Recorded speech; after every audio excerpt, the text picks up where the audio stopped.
Assalamualaikum warahmatullahi wabarakatuh. Jumpa lagi di channel yang keren ini, channel Mas Yano. Oke adik-adik, materi kali ini atau pembahasan soal kali ini adalah mengenai sifat koligatif larutan. Sekali disimak baik-baik pembahasan soal kali ini mengenai sifat koligatif larutan. Oke adik-adik, seperti biasa Mas Yano di sini ada 4 soal. Silahkan kalian bisa mengerjakan soalnya terlebih dahulu dengan cara di pause terlebih dahulu, kemudian nanti kalau sudah selesai kalian lanjutkan videonya dan kita cocokkan bersama-sama kira-kira apakah hasil yang kalian dapatkan sudah sesuai dengan pembahasan yang dilakukan oleh Mas Yano.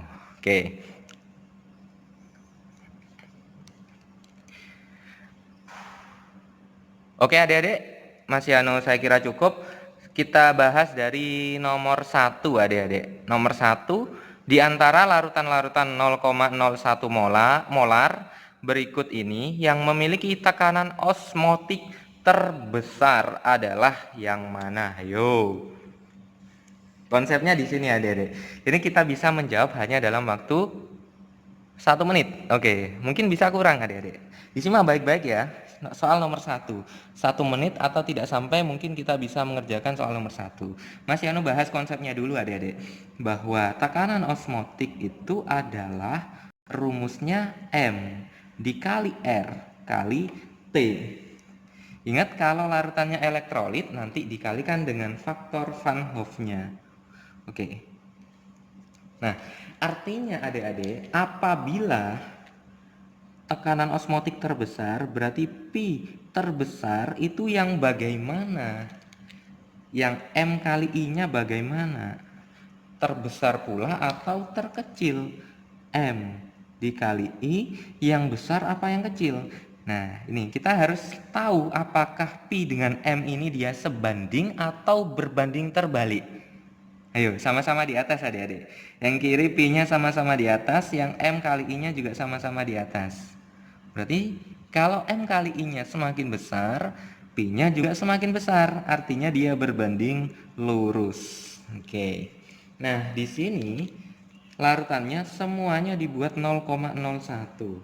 Nah, kita harus tahu apakah A, B, C, D, E dia merupakan larutan elektrolit atau non-elektrolit. Oke. Kita bahas dari yang A dulu, NaCl, elektrolit atau non? Ayo adik-adik, NaCl, elektrolit atau non-elektrolit? Oke, betul sekali, garam dapur itu adalah larutan elektrolit. Berapa jumlah ionnya adik-adik? NaCl terionisasi menjadi Na plus dan Cl min, artinya ada 2 ion. Oke. C12H22O11, elektrolit atau non? Ya, betul sekali, non-elektrolit. BaCl2, ayo BaCl2, pokoknya bisa diionkan, itu berarti dia elektrolit adik-adik.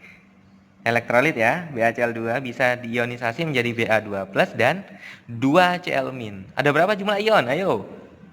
Ada 3, ya betul sekali. CONH2 2 kali, urea, jelas non elektrolit. KBr yang terakhir, elektrolit ya. Berapa jumlah ionnya? Oke, betul, 2. Nah, adik-adik,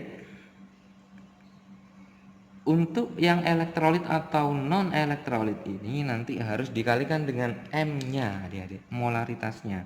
Berarti ini nanti dikalikan 0,01 semuanya.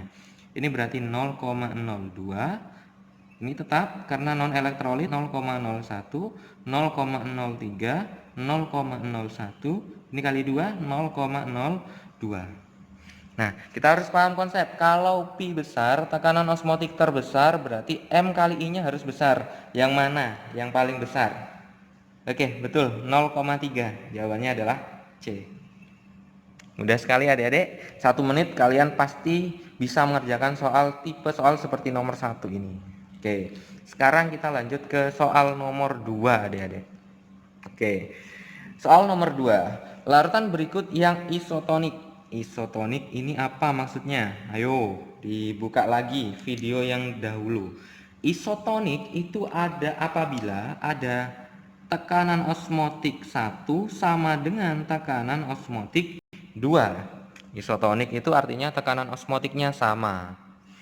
Dengan larutan yang mengandung 6 gram urea, MR-nya 60 dalam 500 ml larutan adalah yang mana? Oke. Nah, kita harus menghitung terlebih dahulu berapa molaritas yang dimiliki oleh urea. Oke. Caranya bagaimana, Adik-adik? Caranya dihitung seperti biasa. Rumus molaritas itu adalah gram per mr dikali 1000 per mililiter larutan. Masanya urea 6 gram, mr-nya 60 dikali 1000 per mililiternya 500. Oke. 6 dibagi 60, kita coret 6-nya. 1000 bagi 500 berapa, Adik-adik? Ayo. 2 ya. 2 per 10 berapa, Adik-adik? Oke, betul sekali, 0,2. Nah, sekarang kita tuliskan ada pi 1 sama dengan pi 2. Pi 1 ini miliknya urea, yang pi 2 ini yang ditanyakan ini. Nanti kira-kira mana yang betul, yang cocok, yang sama, yang isotonik. Oke, M urea berarti M kali R kali T sama dengan P2 M kali R kali T. Kalau larutannya elektrolit nanti harus dikalikan dengan I, adik-adik. Oke. Nah, R-nya sama, adik-adik, karena tetapan. Suhunya sama. Oke, dicoret. Berarti M urea berapa, adik-adik? 0,2 sama dengan M kali I. Oke, kita cari M kali I-nya yang 0,2, atau kalau non elektrolit berarti M-nya harus 0,2, adik-adik. Oke, kita cek terlebih dahulu elektrolit atau non. Kayak ini tadi non ya. Oke. Elektrolit atau non? Oke, elektrolit. Berapa jumlah ionnya? 2. Oke, 2. BaCl2 berapa, adik-adik? Oke, elektrolit ya. Jumlah ionnya 3. CH3COOH. Berapa jumlah ionnya? Oke, betul sekali, 2. Kemudian ini AlCl3. Elektrolit ya. Jumlah ionnya 4. Oke, betul. Kemudian ini nanti dikalikan dengan molaritasnya masing-masing. Oke. Kali 0,1 ya tetap 0,1 kali 0,1 0,2 kali 0,1 0,3 0,2 0,4. Loh, 0,2 nya ada 2, adik-adik. Nah, bagaimana ini, adik-adik? Jawabannya yang mana yang betul kira-kira? NaCl atau CH3COOH? Ayo, yang mana? Oke, adik-adik, jadi yang terbetul itu, yang paling betul adalah NaCl. Kenapa kok NaCl? Karena NaCl ini adalah elektrolit kuat atau dia terionisasi sempurna. Alfanya sama dengan 1. Kalau CH3COOH dia elektrolit lemah, artinya terionisasi sebagian. Artinya alfa tidak sama dengan 1, antara 0 sampai 1 alfanya CH3COOH. Sehingga seharusnya faktor Van Hoff-nya tidak 2, bisa 1,5, bisa 1,6, artinya antara 1 sampai 2. Artinya nanti M kali I-nya tidak 0,2. Oke, jadi yang paling betul adalah yang NaCl 0,1 molar. Jawabannya adalah yang B. Oke. Harus ingat, adik-adik, mana yang elektrolit kuat, mana yang elektrolit lemah. Oke. Nah, sekarang kita lanjut ke soal nomor 3, adik-adik. Yuk, tetap semangat ya, adik-adik. Soal nomor 3. Ada glikol, MR-nya 62, digunakan sebagai anti beku dalam air pendingin radiator kendaraan bermotor daerah beriklim dingin. Nggak penting ini. Supaya cairan pendidikan tidak membeku pada min 10 derajat Celcius. Yang ada datanya kita garis bawahi agar kita tahu min 10 ini sebetulnya apa sih. Maka ke dalam 1 liter air, 1 liter air berarti volume air, harus ditambahkan glikol setidaknya sebanyak berapa, adik-adik? Oke, kita tahu bahwa ada min 10 ini merupakan TF larutan. Ada TF larutan, dia adalah min 10 derajat Celcius. Artinya delta TF-nya berapa, adik-adik? Oke, betul sekali. Delta TF-nya tinggal mengganti jadi positif 10 derajat Celcius. Oke. Nah, kemudian ada 1 liter air. 1 liter air. Nah, adik-adik, 1 liter air itu sama kayak 1 kilogram air. Karena rho air dia adalah 1 gram per mililiter. Ini sama kayak 1 kilogram air. Oke. Nah, selanjutnya baru kita mencari berapa massa yang harus ditambahkan glikol, larutan glikol. Atau masanya glikol berapa? Delta TF rumusnya adalah sama dengan M kali KF. Glikol non elektrolit tidak perlu dikalikan I. Oke, M-nya kita ganti menjadi gram per mr dikali 1000 per gram pelarut dikalikan KF, jangan lupa.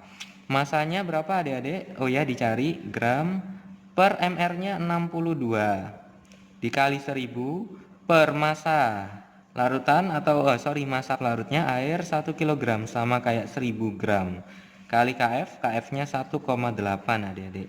Delta TF-nya berapa? 10. Oke. Gampang sekali adik-adik ya. Sehingga gramnya adalah 62 dikali 10 per 1,8. Ketemu hasilnya adalah 344 gram. Oke, jawabannya adalah yang mana adik-adik? Oke, betul sekali yang B. Oke, apakah jawaban adik-adik yang sudah adik-adik kerjakan sama dengan pembahasan yang dilakukan oleh Mas Yano ini? Semoga sama ya adik-adik, karena cukup gampang sekali materi sifat koligatif larutan ini. Oke, yang terakhir sekarang soal nomor 4. Jika 5 gram dari senyawa masing-masing zat di bawah ini dilarutkan dalam 1 kilogram air, jadi ada 5 gram, ini adalah gram terlarut, 1 kilogram air berarti dia gram pelarutnya adik-adik. Zat yang akan memberikan larutan dengan titik beku paling rendah adalah yang mana? Oke, ini tidak usah ngitung adik-adik, kita cukup melogika saja. Ini 2 menit, tidak sampai mungkin kita bisa menjawabnya. Oke, diperhatikan baik-baik adik-adik. Delta TF itu adalah selisih antara TF pelarut dikurangi TF larutan. Oke. Artinya adik-adik, kalau delta TF-nya besar, maka TF larutannya bagaimana? Delta TF-nya besar, TF larutannya kecil adik-adik, berbanding terbalik. Oke.